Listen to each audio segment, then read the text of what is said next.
Greetings and welcome to Metaphysical Awakenings, Episode 2 with Barbara and Eric. So, Barbara, what's our topic for today? Well, I thought maybe we would talk about ghosts. Ghosts are people too. Truly. Well, by the way, we just recorded Episode 1, and then after this, we're like, hey, let's just start and dig into it. And that came to you right away. And One thing in episode number 1 that we were talking about is eliminating fear. Yes. And for many people, including myself at one point, the idea of ghosts, there is a lot of fear behind that. Sure.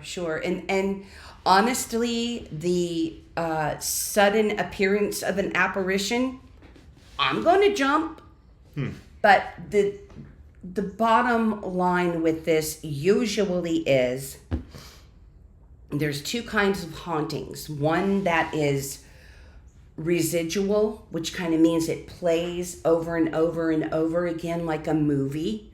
So you can show up at a certain time and place and you will see a certain thing. They've seen this a lot with the Civil War out in Gettysburg and that. And then there are actual human hauntings of people who are either there because they want to be, or they can be stuck. And I have had lots of experience with both. Wow, so you've seen a lot of ghosts in your life. A lot of ghosts.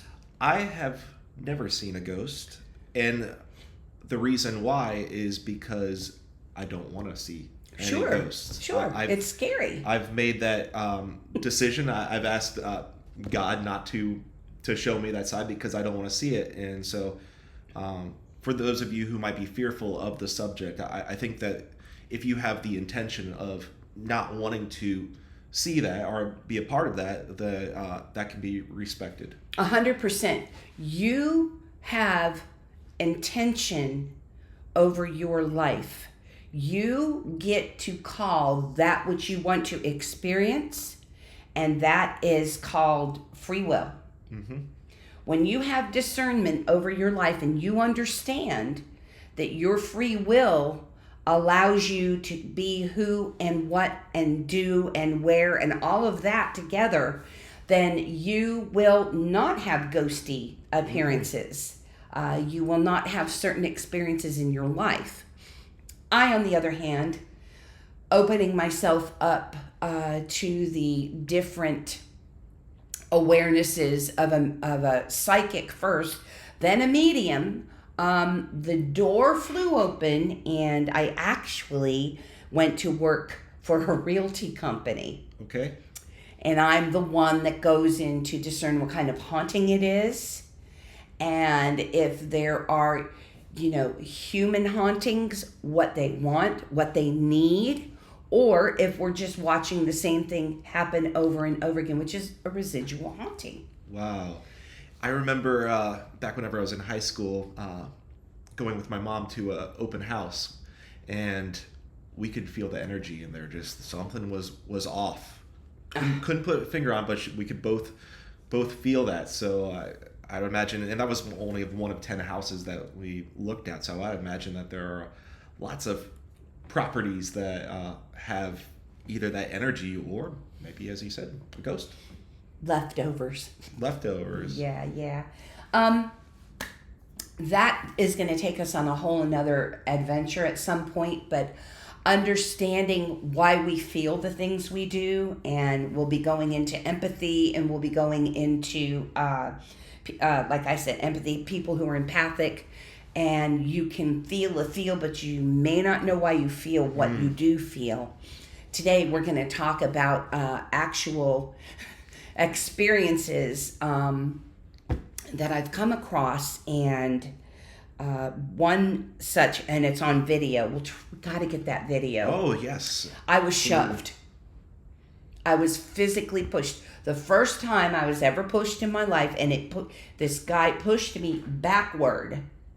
And my friend has it on video because she had invited me over to this house that was turning over every year.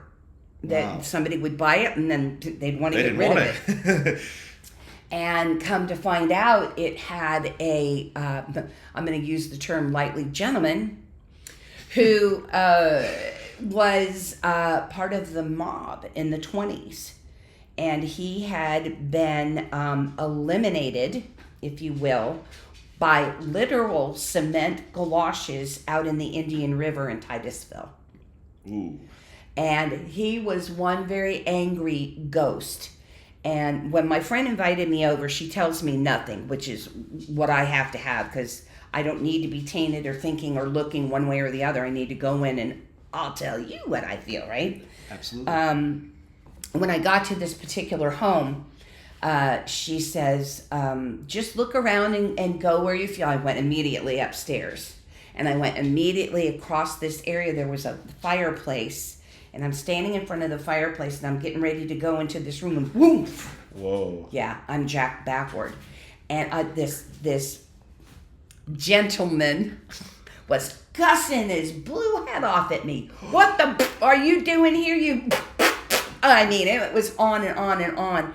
And I'm like, are you done? Are you finished? I mean, I would have been scared. Were you scared? I was... Excuse me, I was pissed off. He hit me.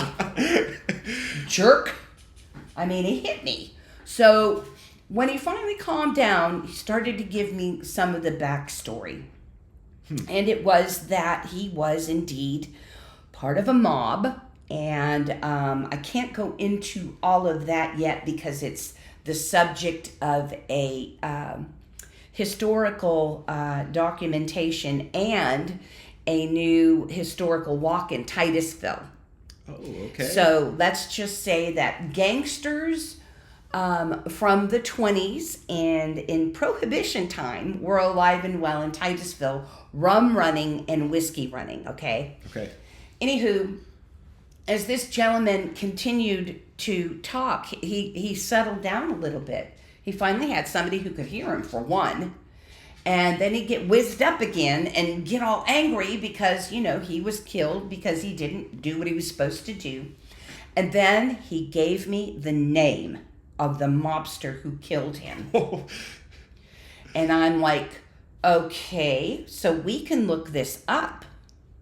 All right, I'll just give you the first name and we'll give you more of it later on. Okay. I hate not saying it, but it's part of the ghost walk for now. But the man's name was Sammy, okay? And then he had a nickname because it was the way that he killed people in Titusville. Had a reputation, I guess. He did. Let's just say the Whispering Hills Golf Course way back in the day was a big part of it. And he carried his weapon in a golf bag. I'm going to leave that right there before I go into too much. But anyway, so Sammy was the one who had killed him. Sure. And did the ghost give his name as well? No, he never told me his name. Oh. He never told me his name. He kept getting all wound up and getting pissed off again and just going on and on and on and on and on. And it was almost as if he was so angry he wasn't ready to let it go. So he was stuck in that bedroom. And I didn't get him out of there. You know, a lot of the times I can reason with people. Ghosts are people too. Did you know that? Ghosts, when we cross over, if we remain on the earth plane for whatever reason, and we'll go into the Civil War here in a minute, but we keep our personality and we keep our way of being a human being. And this guy was a schmuck. He probably didn't deserve to die the way that he did. But there again, he wasn't a very nice person to begin with. And he had himself stuck, and there wasn't anything I could do about it. Wow, I've heard of many stories that you've told me before, and it seems like every one of those stories you were able to remove that ghost or have them cross over. Assist them in moving on, but yes. This one you weren't. He just was not interested in anything I had to say. So what do you do in that situation? I have to let him be. I had to let him be. I just had to move on. But he opened the door to a much, much, much bigger story regarding, let's just say, Al Capone in the area. Okay. And so that's a whole nother Oprah show, if you will. And we'll cover that further down the line as I'm able. But are all ghosts like that, or no? Are all, what do you mean? Are they all mean? No, you keep your personality. Oh. So let me go to some of the things that I do on battlefields. Okay, sounds good. So I have to go back to the beginning. Bear with me. In the beginning, when I first realized I had this gift, and I didn't really believe it, I was told that I would write music. Well, that was insane because I didn't know how to write music. Well, never doubt you know who. And within a day, I had written a song for soldiers. And the long story short, I'll go into it. That was one of your first songs? Very first. That was the second song I ever wrote in my life. Can we say what the title is? Yeah, it's come in from the Rain Boys, and he has helped me to bring it forth. Go ahead. I had no idea. Yes, Barbara is a very talented, not only singer, but also songwriter as well, too. So thank you. I had no idea that was your first one. So good. Yeah, that was one of my very, very first songs. And basically, Spirit gave me the instructions to go to the battlefields in my area. Florida, Georgia, South Carolina, and then further up as time would allow me. And I was to go to these battlefields and sing that song. That song was like the opening of a big light for all of those soldiers who died so quickly they didn't know that they died. And they're repeating their death scene over and over and over. They are ghosts stuck in time. So you're saying that you go to these battle sites, the Civil War ones, and whenever you're there, you can either sense or see the presence of... I can see them. I can see they come in looking like fireflies first. And then I can make out their outlines, and sometimes I can see them outright. These days, I can pretty much see them outright. But in the beginning, it was startling. I'm not going to lie. You know, I have all these people coming at me and I'm singing this song. God told me to do it, so I'm just going to close my eyes. And as they came, this beautiful light emitted, and it was calling them home. If you listen to the song says it's there to bring these people home to God. And I've done it on innumerable battlefields now, and I've had all kinds of reactions. There are those who didn't want to go. There were those who were actually holding back some of the ones that wanted to go. We ran into a little boy on a battlefield. I don't necessarily need to go to the names, but this little guy, when he came in, I could see his outline, but I could see this great big thing in front of him, and I couldn't figure out what he's carrying. And then I eventually saw this cross across. It was a drum. Oh, a drum, yeah. It was a drum. Oh, so he was probably a young boy because... Very much. Drummers, they were like 12 or 13 years old. Yep, he told me his name was Billy. Oh. And I said, the song was over, and I was conversing with this guy, this little boy. And I said, you can go home to your mom and dad. No, I can't. You can go home. Not without Uncle Russ. Who's Uncle Russ? And that's when I saw Uncle Russ. And he was coming at me like he didn't like me very much. Ooh. And I thought maybe this guy might be able to push me again. But I just stood up straight. I have the body. I have the power. That's the difference between us and ghosts. We have the body and the power. And he might be able to push me a little bit, but he's not getting inside because I'm all God-centered. And if I call on Archangel Michael, which I had already done, they don't get too close. So they see that you're protected. They do. They do. And on that particular battlefield, I didn't feel like I was going to win the little boy over. It's killing me. So what I chose to do was ask God to leave a portal open. I didn't know if I could do that or not, but all of these things are coming to me. So we left a light open, and more I could see these lights that this Uncle Russ had been holding back. They were sneaking through while he was preoccupied. Oh, so like other soldiers. Oh yeah, he was holding a bunch of them. Whoa. But the uncle chose not to go through, and he just kind of dissipated away, and called me a couple choice names. Wow. And the little boy smiled. We're not sure about the boy. I'm pretty sure that he crossed over, because as I drove through on another occasion, I couldn't pick him up. I could not. Oh, so you returned to that battlefield? I did return to that battlefield to look around and see, to feel the feel. And wow. I did not feel him. Okay. So that was a good plan. And then there was another adventure in South Carolina that was long like so that. Then ghosts are like a transition period from when someone dies. They could potentially be a ghost, and then eventually they cross over to God's light. Okay, so we are in spirit. Mm-hmm. If I was to cross over right now, my spirit would lift from my body and go home to God immediately. These soldiers were killed so quickly, they never had the thought to know that they were dead. Oh. So they continued to move about as though they were still alive.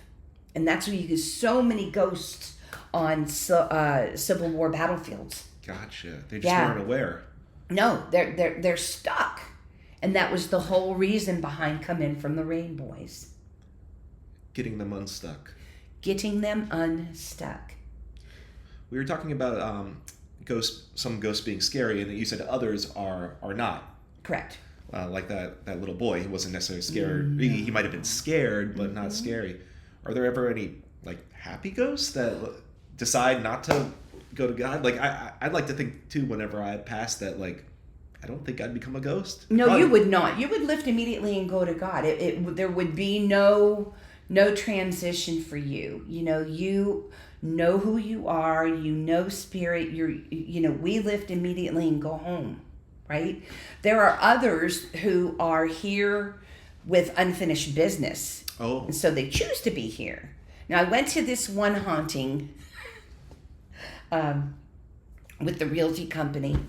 And as I walked in, they kept saying they have all of this energy, these weird things going on. They're getting goosebumps. They're hearing bumps and all this stuff. I walk in and I hear, "Would you like to have a spot of tea with me?" And I'm like, "I would love to have a spot of tea with you. Where are you?" And this little old lady, she could not be 4'9". She got her hair all pulled back, and she's sitting at the table. And I just asked the homeowner to please bring out some teacups. And so we literally said, this sounds crazy. I swear, all of this is documented. But we had tea with the lady and asked her, why did she remain? She said that this was the happiest point in her whole life, and she just likes to come back. She wasn't stuck. She comes back because this was a loving, happy place for her. So yeah, she's a ghost, but she's not a stuck ghost. Make sense? I think so. Does that mean that she hasn't crossed over? No, she crossed over. So you're saying once you cross over, you can cross back? Yeah, you have, on the other side, there's no time. And you can bop in and out of whatever you want to do. This is my understanding, okay? And this lady, since that was the time of her life, just wants to come back and kind of be. Well, I had to tell this lady in no uncertain terms that she was scaring the family. Oh. And I had to ask the family, is it okay if she comes back and visits if she doesn't startle you? So they came to a perfect reconciliation where she can come in, but she's not allowed to startle. And, the woman moves around the house. They're very well aware of her. And there's many, many people on the earth right now who share space with ghosts. Wow. Knowingly. I had no idea. I wonder what would have happened if the family said, "No, we don't want you here." I would have to ask her to leave. Oh. I would have to ask her to go into the light and to please not come back, because the people with the skin on, the human beings, still have the power. Gotcha. Right. And I mean, she could have become snarky, and then I'd have to bring in, bigger and more reasons for her to go. Right. And that's just big spiritual energy. I understand. Yeah. So that's very interesting. What other adventures? I have hundreds of adventures, Eric. Do you have any other? It seems like there's no shortage of these houses that need to be cleared. Well, it's not as... Okay, so you're talking to a person who's called to a residence when it happens. Right. So they're not that often. I'm just that person who goes when she's called to. And there's probably not that many people who do what you do. I don't know. I can't speak to that, but I don't think there's a whole lot. Sorry, I didn't mean to scare the audience suggesting that many of these houses have this. It sounds like it's only a few. Yeah, and it's interesting. I mean, people come back for all sorts of reasons. Mm-hmm. And that little old lady just wanted to have a spot of tea. Would you like to have a drink with me? I said, so bring the crumpets. And I'm like, oh boy, yeah. Yeah, I can see how that'd be startling, but yes, definitely a lot less scary than the first mobster that you were. Yeah, he was a bummer. He was a real bummer. And, there are other hauntings, but I don't like to, I don't want people to be scared. And I will just say that I'll get into more of them as we go, but I will tell you this. My God is bigger than anything that has ever tried to come at me, ever. God always wins. That's right. Even when it's a scared little human going, why am I here again? That's the thing. I have to stand in my power. I still have my skin on. I still have the power. And I have a huge angelic realm that I call the heavenly host that I can call in, shine light, and things. Is that something other people can do as well? If they're dealing with ghosts, whether wanted or unwanted? 100%. I would have you look into empowering yourself with the God light energy.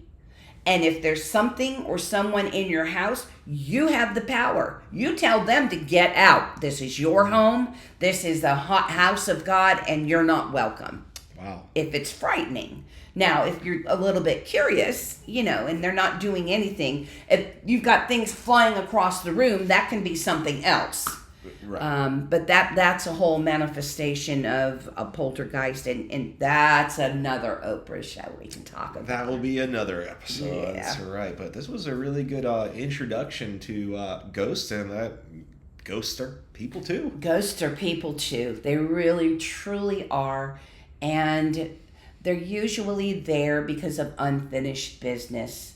Maybe something didn't go right in their lives and they seem to be stuck over certain facts. Eventually they'll move on, most of the time in their own time. Sometimes they need a little help. Gotcha. Well, thanks so much for sharing some of your experiences with ghosts today. And for those of you out in the audience, if you have any questions or want to share any stories, please do so, and we'll try to respond. Any awesome. Closing thoughts? Just remember, you are a child of God. Nothing and no one has power over you. You have your power until or unless you choose to give it away. Never give your power away. Stand in your God center. Let your Christ light shine. I think we should end with the prayer for protection again. Absolutely. Ready? The light of God surrounds us. The love of God enfolds us. The power of God protects us. The presence of God watches over us. Wherever we are, God is, and all is well. Thank you, God. Thank you, Eric. Thank you, Barbara. Yay. See you later.